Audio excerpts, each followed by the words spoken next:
में आपका फिर से स्वागत है। हमारी आज की video book rich dad poor dad पर है, जिसको रॉबर्ट कियोसाकी ने लिखा है, जो एक American multi millionaire investor, business owner, educator और स्पीकर हैं। Robert Kiyosaki rich dad company के फाउंडर हैं। ये एक प्राइवेट एजुकेशन कंपनी है जो लोगों को बुक्स और वीडियोस के थ्रू खुद के फाइनेंस और बिजनेस की नॉलेज प्रोवाइड कराती है। रॉबर्ट कियोसाकी का कहना है कि लोग अपने बच्चों को जो मनी के बारे में सिखाते हैं वो पुअर और मिडिल क्लास वाले लोग अपने बच्चों को नहीं सिखाते।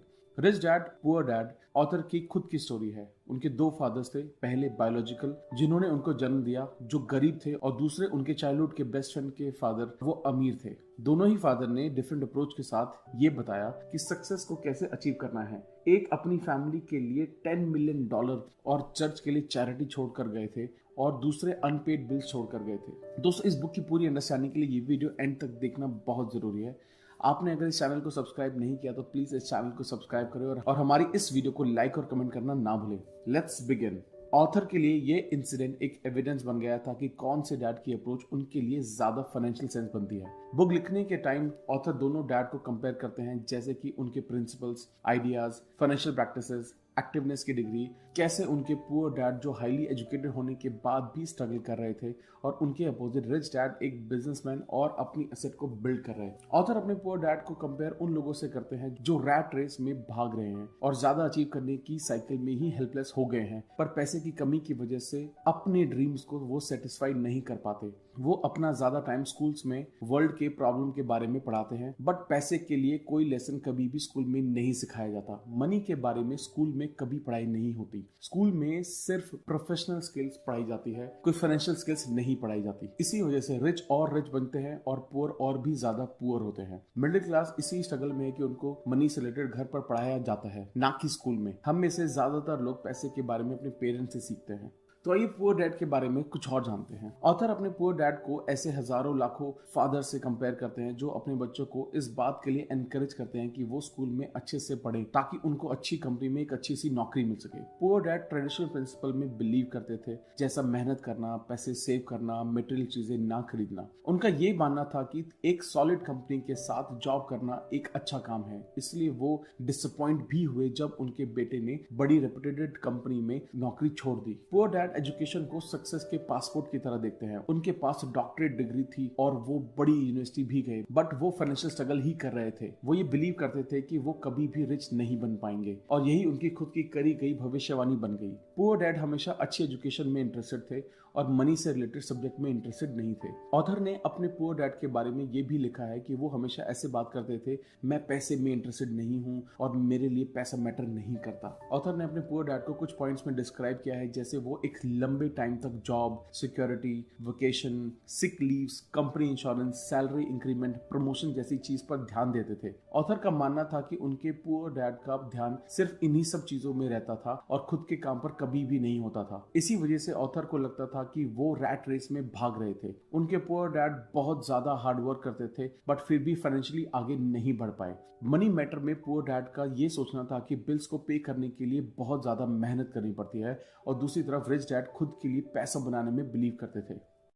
चलिए अब रिच डैड के बारे में बात करते हैं। ऑथर ने ये सब 9 साल की एज में लिखा था, जब उनको ये रियलाइज हुआ कि उनके रिच डैड की फाइनेंशियल सेंस उनके पुअर डैड से ज्यादा है। ऑथर ने अपने रिच डैड से ये चीज सीखी थी कि कुछ चीजों में कभी ना नहीं कहना चाहिए, जैसे मैं ये चीज अफोर्ड नहीं कर सकता, इसके बजाय ये बोलना चाहिए कैसे मैं इसको अफोर्ड कर सकता हूँ। उनका मानना था कि मैं अफोर्ड नहीं कर सकता जैसे शब्द हमारे दिमाग को बंद कर देते हैं। मैं कैसे अफोर्ड कर सकता हूँ जैसे शब्द पॉसिबिलिटी, एक्साइटमेंट और ड्रीम्स को बढ़ावा देते हैं। उसको उन्होंने इस एग्जाम्पल से रिलेट करते हुए समझाया कि जब वो और उनके फ्रेंड माइक उनके फादर के पास काम के लिए गए थे, रिच डैड उनको बहुत कम वेजेस पे करते थे ताकि उनमें गुस्से वाली फीलिंग पैदा हो, जिससे उनको इनजस्टिस वाली फीलिंग आए और उनको एहसास हो कि खुद के लिए काम करना कितना इंपॉर्टेंट है, ना कि दूसरों के लिए काम करना। एग्जाम्पल के लिए बुक के उस पार्ट में जिसमें ऑथर रिच डैड से कंप्लेन करता है वो कम वेजेस में बहुत कम चीजें ले पाते हैं, तो रिच डैड ने कहा कि इस चीज पर ध्यान मत दो कि तुम्हें कितनी चीजें ले पाते हो, बल्कि इस चीज पर ध्यान दो कि उस पैसे का तुम क्या कर सकते हो और उस पैसे को और ज्यादा कैसे बना सकते हो, क्योंकि ये हमारे दिमाग को सोचने पर मजबूर कर देता है। उनके रिच डैड कहते हैं कि जब कोई ये कहता है कि मैं अफोर्ड नहीं कर सकता तो उसका दिमाग काम करना बंद कर देता है। इसी वजह से ये आपके इनिशिएटिव को मारता है और सहने की पावर को बढ़ाता है। ऑथर एक चीज और ऐड करते हैं कि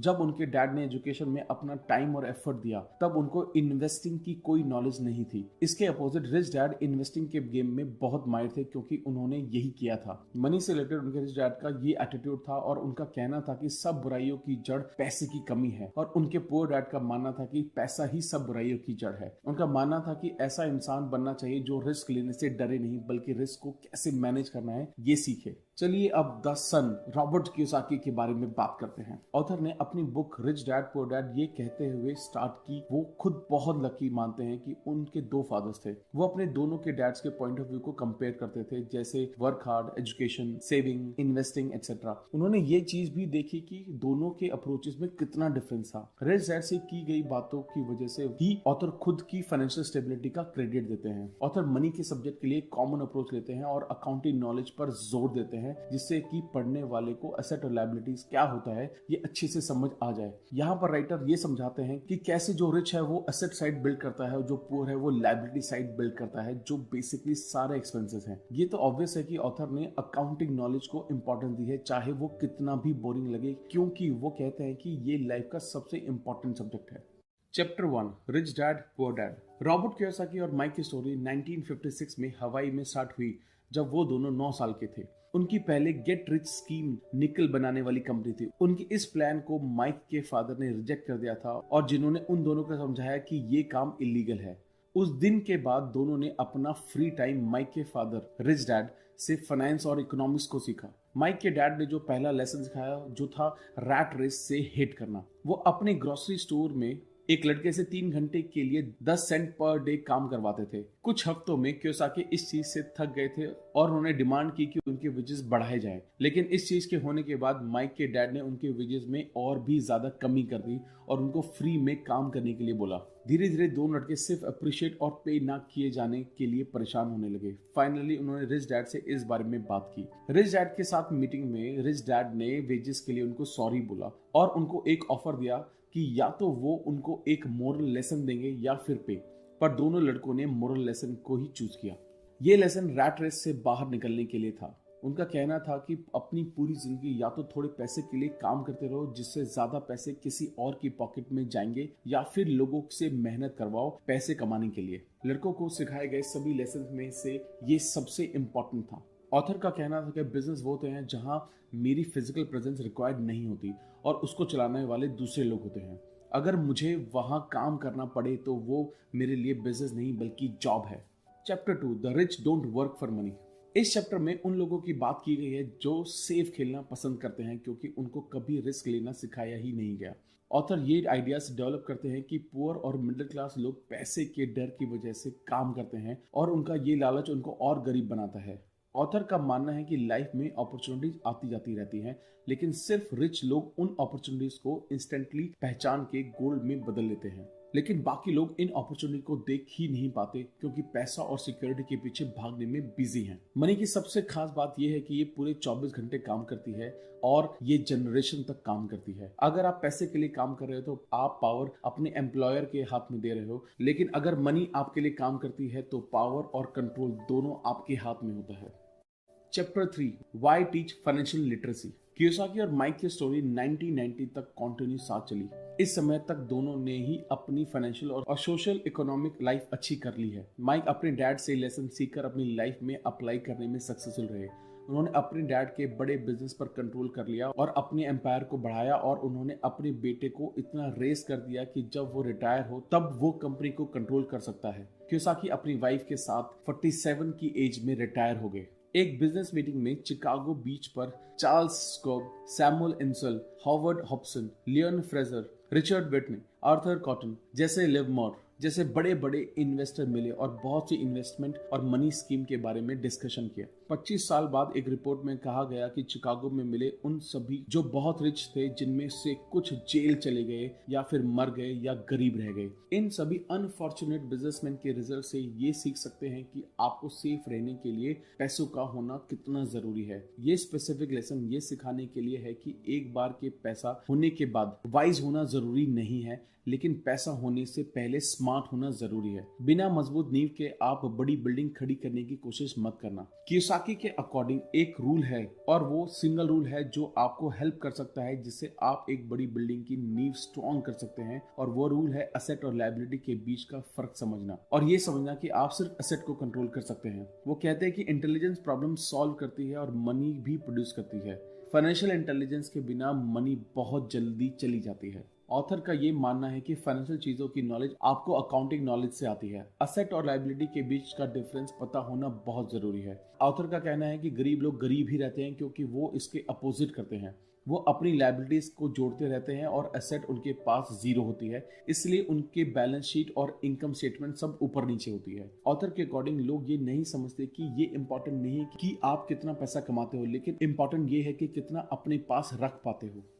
chapter 4, mind your own business. Rich लोग अपने एसेट पर ध्यान देते हैं जबकि बाकी लोग अपने इनकम स्टेटमेंट पर ही ध्यान देने में बिजी रहते हैं। इस चैप्टर में ऑथर धीरे धीरे रियल एस्टेट के इन्वेस्टमेंट के कॉन्सेप्ट को इंट्रोड्यूस करते हैं और उन्होंने मैकडॉनल्ड्स का एग्जांपल यूज किया है।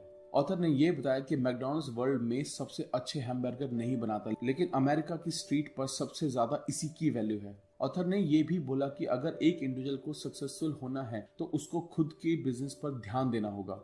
उन्हें अपने एम्प्लॉयर के बिजनेस पर ध्यान नहीं देना चाहिए, खुद के बॉस बनने पर फोकस करना चाहिए और खुद के बिजनेस को बढ़ाना चाहिए। ऑथर के हिसाब से असली एसेट्स इन चीजों से बनाए जा सकती है, जैसे कि stocks, bond, income generating real estates, notes, intellectual property जैसे म्यूजिक, स्क्रिप्ट, पेटेंट, चीजों से मिलने वाली रॉयल्टीज, कुछ भी ऐसी चीजें जिनकी वैल्यू हो, जो इनकम जनरेट कर सकते हो, जिसके लिए मार्केट रेडी हो। Chapter 5, the history of taxes and the power of corporations. Author के हिसाब से उनके रिच डैड ने बहुत स्मार्टली गेम प्ले किया और ऐसा वो कॉर्पोरेशन के थ्रू कर पाए, जिसका उनके रिच बनने में बहुत बड़ा हाथ है। ऑथर का कहना है कि गरीब लोग अपने आप को कॉर्पोरेशन के थ्रू यूज करवाते हैं, जबकि बड़े कॉर्पोरेशन को मशीन्स का इस्तेमाल करना आता है। इसका मतलब है कि रिच के पास नॉलेज होती है और वो कॉर्पोरेशन की पावर को यूज करते हैं अपने एसेट्स को प्रोटेक्ट करने के लिए। ऑथर इसका डिफरेंस आसान शब्दों में समझाते हैं। वो कहते हैं कि इंडिविजुअल पैसा कमाता है, उस पैसे पर टैक्स पे करता है और जो कुछ बचता है उस पर अपना गुजारा करता है। दूसरे हाथ पर कॉर्पोरेशन पैसा कमाता है, जितना चाहे उतना खर्चा करता है और जो बचता है उस पर टैक्स पे करता है। इंडिविजुअल बहुत मैनिपुलेट होता है। वो जनवरी से मिड में गवर्नमेंट को अमीर बनाता है और अपने इनकम पर टैक्स पे करके, और मीनवाइल रिच लोगों को हार्डली टैक्स पे करना पड़ता है। ऑथर एक इंसान के फाइनेंशियल आईक्यू को डेवलप करने पर भी जोर देते हैं। उनके हिसाब से ये बढ़ता है जब हम अपनी अकाउंटिंग, इन्वेस्टिंग, मार्केट्स और लॉ की नॉलेज को बढ़ाते हैं। वो कहते हैं कि नॉलेज ना होने से आपको परेशानी हो सकती है, लेकिन नॉलेज लेने से आपके जीतने के चांसेस रहते हैं। ऑथर एक चीज सब में कॉमन देखते हैं, यहाँ तक कि खुद के अंदर भी, और वो है हमारे अंदर की बहुत सारा पोटेंशियल। और एक चीज जो हम सबको पीछे रोक लेती है, आगे बढ़ने नहीं देती, वो है self doubt. Chapter 6, rich invent money. Real world में स्मार्ट इंसान आगे नहीं निकलता, बल्कि बोल्ड इंसान आगे बढ़ जाता है। उनका कहना है कि हर एक इंसान टैलेंट के साथ पैदा होता है, लेकिन सेल्फ डाउट और फियर भी होता है। उन्होंने ये बताया है कि जरूरी नहीं है कि एजुकेटेड स्मार्ट इंसान ही आगे बढ़ता है, बल्कि जो बोल्ड और एडवेंचरस है वो बढ़ता है। लोग कभी भी फाइनेंशियली आगे नहीं बढ़ते, भले ही उनके पास बहुत सारे पैसे क्यों ना हो, वो अपॉर्चुनिटी को पहचान ही नहीं पाते। उनमें से ज्यादा लोग कुछ होने का वेट करते रहते हैं। ऑथर का कहना है कि लोग अपने लक खुद क्रिएट करते हैं, उनको इसके लिए जिंदगी भर वेट करने की जरूरत नहीं है। उनका कहना है कि पैसे के साथ भी सेम केस है, उसका वेट नहीं करना चाहिए, बल्कि उसको क्रिएट किया जा सकता है। ये दुनिया हर रोज हमेशा आपको लाइफ टाइम अपॉर्चुनिटी देती रहती है, लेकिन बहुत बार हम उसको देखने में फेल हो जाते हैं। ग्रेट अपॉर्चुनिटीज खुली आंखों से नहीं, बल्कि खुले दिमाग से देखी जाती है। ऑथर ज्यादा इंटेलिजेंट लोगों को हायर करने के लिए एनकरेज करते हैं, क्योंकि दूसरों की नॉलेज को यूज करके खुद की नॉलेज बढ़ाई जा सकती है और उन लोगों के लिए कुछ किया जा सकता है जिनके पास नॉलेज नहीं है। Chapter 7, work to learn, don't work for money. Author कहते हैं कि मेरे एजुकेटेड डैड के लिए जॉब सिक्योरिटी ही सब कुछ था और मेरे रिच डैड के लिए लर्निंग ही सब कुछ थी। इस चैप्टर में ऑथर हर एक इंडिविजुअल को अपनी फाइनेंशियल सक्सेस स्किल को डेवलप करने की जरूरत पर बात करते हैं। ऑथर एक ऐसी यंग लड़की का एग्जाम्पल देते हैं जिनके पास इंग्लिश लिटरेचर मास्टर डिग्री थी। वो इस बात से नाराज हुए जब उसको सेल्स सीखने और मार्केटिंग करने के लिए बोला गया। डिग्री पाने के लिए हार्डवर्क के बाद उसने कभी नहीं सोचा था कि उसको एक सेल्स पर्सन का काम सीखना होगा, एक ऐसा प्रोफेशन जिसके बारे में वो बहुत अच्छा नहीं सोचती थी। ऑथर इस एग्जाम्पल का इस्तेमाल इसी बात को समझाने के लिए यूज करते हैं कि लोगों को अपनी फील्ड से हटके स्किल भी सीखनी चाहिए जो आपको फाइनेंशियल फ्रीडम पाने में हेल्प कर सकती है। ऑथर ने सक्सेस पाने के लिए मैनेजमेंट स्किल्स को मेंशन किया है और वो है management of cash flow, management of system, management of people. ये सब skills selling and marketing skill में काम आता है। कम्युनिकेशन स्किल्स पर भी वो पूरा जोर देते हैं। वो कहते हैं कि ऐसे कई लोग हैं जिनके पास साइंटिफिक नॉलेज का पावर हाउस है पर वो कम्युनिकेशन में फेल हो जाते हैं। ये ऐसे लोग हैं जो वेल्थ से सिर्फ एक कदम दूर हैं। Chapter 8, overcoming obstacles. रिच और पुअर लोगों में बस ये डिफरेंस होता है कि जिस तरह वो अपने डर को मैनेज करते हैं। ऑथर का ओपिनियन है कि ऐसे 5 रीजन हैं जिनकी वजह से फाइनेंशियली अच्छी नॉलेज रखने वाले लोग भी अच्छे एसेट्स कॉलम बिल्ड नहीं कर पाते जो अच्छा कैश फ्लो प्रोड्यूस कर सकें। वो 5 रीजंस हैं: fear, cynicism, laziness, bad habits, arrogance. उनका कहना है कि डर लगना नॉर्मल है बट ये मैटर करता है कि वो उसको कैसे हैंडल करते हैं। ज्यादातर लोग इसलिए फाइनेंशियली जीत नहीं पाते क्योंकि उनका पैसा खोने का डर अमीर बनने से ज्यादा बड़ा है। ऑथर इन टेक्सास और वहां के लोगों के बारे में, अपने स्पेशल शौक के बारे में, अपनी इमोशनल फीलिंग बताते हैं। जब वे जीते हैं तो तब भी बड़ी जीत हासिल करते हैं और जब वो हारते हैं तब वो भी बहुत शानदार होती है। Chapter 9, getting started. गोल्ड हर जगह है, बहुत से लोग इसे देखने में ट्रेंड नहीं होते। इस चैप्टर में पर्सनल वेल्थ को क्रिएट करने की टिप्स है। उनकी फर्स्ट टिप है रियलिटी से ज्यादा बड़ा रीजन फाइंड करें जो आपको मोटिवेट करता है। उनके कहने का मीनिंग ये है कि लोगों को एम्पावर करके खुद की फाइनेंशियल टैलेंट को जगाना होता है। वो कहते हैं कि लोगों के पास लाइफ जीने के लिए एक स्ट्रांग और क्लियर पर्पस होना चाहिए। और लोगों को केयरफुली फ्रेंड्स को चूज करने की एडवाइस देते हैं। वो उन लोगों के साथ टाइम स्पेंड करने की सलाह देते हैं जो मनी के बारे में बात करने के लिए एनकरेज करते हैं और जो बहुत ही वैल्यूएबल लेसन है। ऑथर का भी ये बिलीव है कि लोगों को किसी एक फील्ड में स्टडी करनी चाहिए और फिर बाहर निकलकर दूसरी चीजें भी सीखनी चाहिए। वैसे ये चूज करना इंपॉर्टेंट है कि कौन क्या स्टडी करता है। ऑथर का ये सजेशन है कि हमारी लाइफ में एक हीरो होना चाहिए। ऐसा होना लाइफ में बहुत जरूरी है क्योंकि ना केवल ये हमें इंस्पायर करता है बल्कि लाइफ को इजी भी बनाता है। वो ह्यूमन माइंड की सोच को एनकरेज करता है। अगर वो ऐसा कर सकता है तो मैं क्यों नहीं कर सकता। यहाँ एक और टिप है जो ऑथर ज्यादातर लोगों में ऑब्जर्व करते हैं कि वो खुद को पे नहीं करना चाहता। ऑथर कहते हैं कि हमें ज्यादातर खुद को पे करना चाहिए। उनके हिसाब से 3 चीजें बहुत अच्छे से हैंडल की जानी चाहिए। वो है कैश फ्लो, पीपल और पर्सनल टाइम।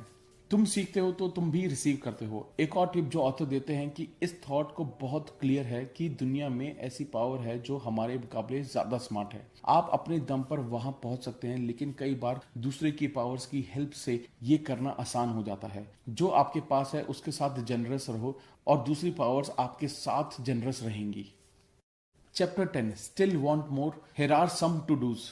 ये चैप्टर प्रीवियस चैप्टर का सप्लीमेंट है। ये रीडर्स को एडिशनल टिप है जो रिलेटेड फाइनेंशियल रिवार्ड से उन तक पहुंचने में हेल्प करता है। एक टिप ये है कि आप जो कर रहे हो उसको स्टॉप करना यदि वो काम नहीं कर रही। ऑथर रीडर्स को न्यू आइडियाज को देखने के लिए एनकरेज करते हैं और उन इंडिविजुअल का ब्रेन पिक करने के लिए बोलते हैं जिनके पास एक्सपीरियंस है या वो कर चुका है, जो करने के लिए एस्पायर करता है। वो सीखने की पावर को अलाइव रखने, कोर्सेज करने, टेप्स को खरीदने और सेमिनार्स में पार्टिसिपेट करने के लिए एडवाइस करता है। बहुत से लोग सिर्फ इन्वेस्टमेंट्स खरीद लेते हैं लेकिन लर्निंग में इन्वेस्ट नहीं करते। एक थीम जो बुक में बहुत ही क्लियर है वो ये है कि इंसान को अमीर बनने के लिए दूसरों के लिए काम करने की बजाय अपने खुद का सिस्टम बनाना चाहिए और प्रोडक्शन के लिए रिसोर्सेज का ऑब्जेक्टिव्स रखना चाहिए। ऑथर का मानना है कि एक एम्प्लॉय होना क्लियरली ही एक लिमिटेड सोच है। ये चीज अदर पॉसिबिलिटीज के लिए दिमाग बंद कर देती है। फाइनेंशियल इंटेलिजेंस एक बहुत पावरफुल एसेट है। इन्वेस्टिंग और अकाउंटिंग के कॉन्सेप्ट को स्टडी करके ऑथर ने ये माना है कि एक इंडिविजुअल एसेट और लायबिलिटी में डिफरेंस कर पाता है। रियल में ये एक मजबूत एप्लीकेशन है जो आपको सिखाती है कि क्या सही है और क्या गलत। एक्सपेंसेस की कड़ी को जनरेट करना गलत है, एसेट को बिल्ड करना सही है। रॉबर्ट कहते हैं कि आप सभी को बड़े गिफ्ट मिले हैं, आपका दिमाग और आपका टाइम। ये आपके ऊपर है कि आप दोनों के साथ क्या करते हैं। हर एक डॉलर जो आपके हाथ में आता है और सिर्फ आपको उसकी डेस्टिनी डिसाइड करने की पावर होती है। इसको फुलिश होकर खर्च करें या पुअर होना चूज करें। इसको लायबिलिटीज पर स्पेंड करें या आप मिडिल क्लास ज्वाइन करें। इसे अपने दिमाग से खर्च करें और एसेट को बिल्ड करना सीखें और अपनी मनी को अपनी ऑब्जेक्टिव और फ्यूचर के लिए चूज करें। चॉइस आपकी है। हर डॉलर के साथ हर दिन आप अमीर, गरीब या मिडिल क्लास में होना डिसाइड करते हैं। आप और आपके बच्चों का फ्यूचर आपकी आज की चॉइस पर डिपेंड करता है, ना कि कल पर हुई चॉइस पर होगा। ऑथर विश करता है कि इस बुक की लर्निंग को फॉलो करके हम सब बहुत अमीर और हमारी लाइफ खुशी के साथ बहुत शानदार हो। थैंक यू दोस्तों। अगर ये वीडियो आपको अच्छी लगी तो इस वीडियो को लाइक करें। अगर ये चैनल आपने अब तक सब्सक्राइब नहीं किया तो प्लीज इस चैनल को सब्सक्राइब करें। और अगर आपके कुछ कमेंट हैं, कुछ व्यूज हैं, तो प्लीज कमेंट सेक्शन में कमेंट करके हमें प्लीज बताएं। जल्दी मिलेंगे नई वीडियो के साथ। Thank you so much.